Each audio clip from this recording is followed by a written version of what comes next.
what I have here with me today is the road-ready version of the Kia Sonet. We saw the concept earlier this year at the Auto Expo, and looking at it, it looks really true to concept. I'm going to walk around this compact SUV. What we have here is the GT line, so top-end version of the car. Let's take a look at all the details on the exterior, beginning with the headlamps, which have that heartbeat, and they like to call this the crown jewel headlamps because on the inside, on the DRLs, it's got a lot of lines which give it a sort of nice look, jeweled look. There's a flat area contoured under the headlamps that gives it a lot of light play. Below, the fog housings were earlier all black in the concept, but now we've got this chrome look for the fog lamps. Going along the bottom, a very, very strong, large air dam that curls up towards the end in sort of a plastic chrome look, strong skid plate underneath, and of course there is that tiger nose grille that we're very, very familiar with, surrounded by this knurled chrome as we've seen in the Seltos, and the glossy black for the grille. So a nice, strong, muscular front. Let's come around the sides. 16-inch alloys on the side, nice, strong wheel arches which give it a very SUV kind of look. Large amount of ground clearance, looks pretty nice and high off the ground. Chrome area along the window line, glossy black that forms the top part of the window line, and of course the roof rails over here. Now coming to the C-pillar is a very interesting area. You have the quarter glass that's kind of angled, the glossy black off the top of the window line meets this paint strip which kind of wraps itself around the rear, and of course there's a glossy black which extends into the rear windscreen and makes it look large, wide and wrapped around. Of course, you have the LED DRL tail lamps at the back which continue that heartbeat theme. They're connected by a reflector strip in the middle. Nice flattish area for the tailgate. You've got skid plates here underneath as well. These ones are in the glossy black again. Little chrome look for the dual exhausts, but they're there just for show. They're not really the exhausts at the back. That's just for appearances. Let's take a look at the boot.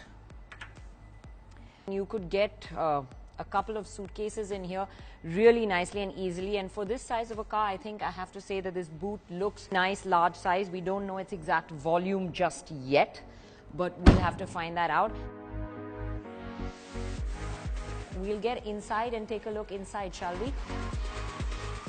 So, starting from the back seat, well, for the size of car that it is, compact SUV, I'd have to say a reasonable amount of legroom here. I've sort of set the seat position for a 6-footer in front, so behind a 6-footer, I've got enough and ample space, and even someone taller will have a lot of leg room over here. Floorboard is quite flattish with just a little bit of a central tunnel. So yes, you can fit a third person in here. The seat base is also quite flat, good enough to fit the third person. I have an armrest with cup holders.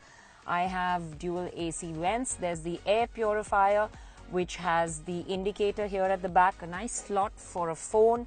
There's a charging point too at the rear. So yes, quite well equipped in the rear seat as well. There is also a sunroof. Yes, you do get a sunroof with this car. So small little sunroof for the front area. Let's get in and take a look at the dashboard and what the front seats feel like. Okay, so getting into the front, you know, we're used to this from Kia now. Good, top-notch quality, soft plastic for the top area of the dash. It's got texture, it looks really nice. Large, chunky air vents. I'm not sure I like the two over here in the center. They look really, really large. But you've got the 10.25 inch, which is a really good size for this car. Touchscreen infotainment system, sort of looks like a single screen that leads into the glossy black for the binnacle area. Digital dials with readouts over there. 3-spoke steering with all the controls. It's a nice sporty steering for this GT line. You've got a wireless charging pad on top, storage area for a phone underneath, 12-volt socket, USB charger, USB for your Android Auto, Apple CarPlay.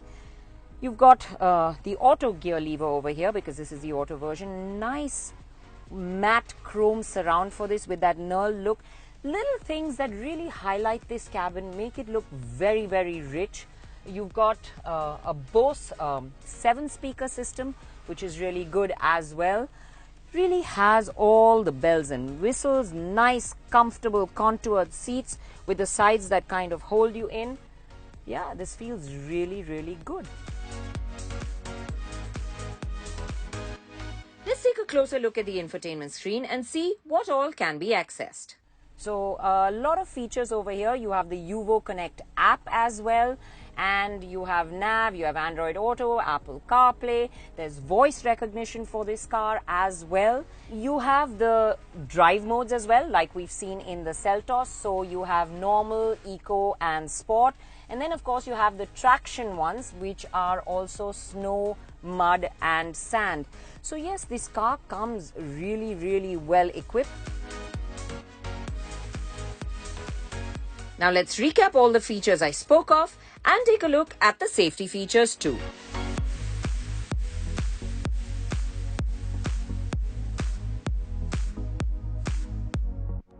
So you can expect the Kia Sonet to come with a 1-liter turbo petrol, a 1.2-liter petrol and a 1.5-liter diesel. They will come mated to manual and automatic transmissions.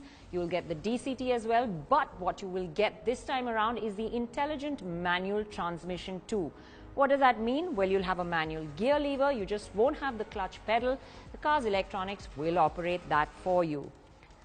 Well, looking at it, sexy, strong, striking and feature-packed. Here's another car from Kia that is going to wow customers in the market. When can you expect it? Well, middle of September.